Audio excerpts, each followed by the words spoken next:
ಓಂ ಶ್ರೀ ಗುರು ಬಸವಲಿಂಗಾಯ ನಮಃ. ನನ್ನ ಹೆಸರು ನನ್ನ ಹೆಸರು ಶಂಕರ್.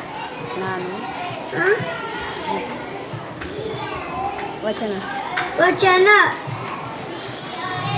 ಬಸವಣ್ಣನೇ ತಾಯಿ, ಬಸವಣ್ಣನೇ ತಂದೆ, ಬಸವಣ್ಣನೇ ಬೊಮ್ಮ ಬಂದನಿಗೆ ವಸುತಿ ಈಶಾ ಕಪಿಲ ಸಿದ್ಧ ಬೇಕಾರ್ಜುನ ನಿಮ್ಮ ಹೆಸರು ಇಟ್ಟ ಗುರು ಬಸವಣ್ಣನೇ ನಯ್ಯ.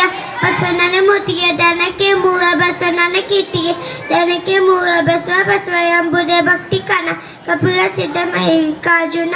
ಮಾಡಿ ಮಾಡಿ ಕೆಟ್ಟಗೂ ಮನವಿರದಯ್ಯ, ನೀಡಿ ನೀಡಿ ಕೆಟ್ಟಗೂ ನಿಜವಿರದಯ್ಯ. ಮಾಡುವ ನೀಡುವ ನಿಜಗಣರುವ ಕೂಡಿಕೊಂಡಿತ್ತು ನಮ್ಮ ಕೂಡುಗ ಸಂಗಮ ದೇವ. ತಂದೆ ನೀನು, ತಾಯಿ ನೀನು, ಬಂಧು ನೀನು, ಬಳಗ ನೀನು, ನೀನಾಗದೆ ಮತ್ತೆ ಈಗ ಕೂಡುಗ ಸಂಗಮ ದೇವ. ಹಾಗಾಗದ್ದು ನೀಗಾಗದ್ದು ನಿಮ್ಮ ಧರ್ಮ ಶಕ್ತಿ ಲಿಂಗಪತಿ ಹಾಗಾಗ ಮಹಾದೇವ. ಹವಿನ ಡೊಂಕು ಹುತ್ತ ಕೆಸಸಿನ, ನದಿಯ ಡೊಂಕು ಸಮುದ್ರಕ್ಕೆ ಸಸಿನ, ನಮ್ಮ ಕೂಡ ಸಂಗನ ಶನಗಗ ಡೊಂಕು ಲಿಂಗಕ್ಕೆ ಸಸಿನ. ಒಲ್ಕದ ಡೊಂಕು ನೀವೇ ಕೆತ್ತುತ್ತಿದ್ದುಗಿ ನಿಮ್ಮ ನಿಮ್ಮ ತನು ಸಂತೈಸಿಕೋಗಿ, ನಿಮ್ಮ ನಿಮ್ಮ ಮನವ ಸಂತೈಸಿಕೋಗಿ. ಮನೆಯ ದುಃಖಕ್ಕೆ ಆಗುವಾಗ ಮೆಚ್ಚ ನಮ್ಮ ಕೂಡಗೆ ಸಂಗಮ ದೇವ. ಧನ್ಯವಾದ. ಧನ್ಯವಾದ.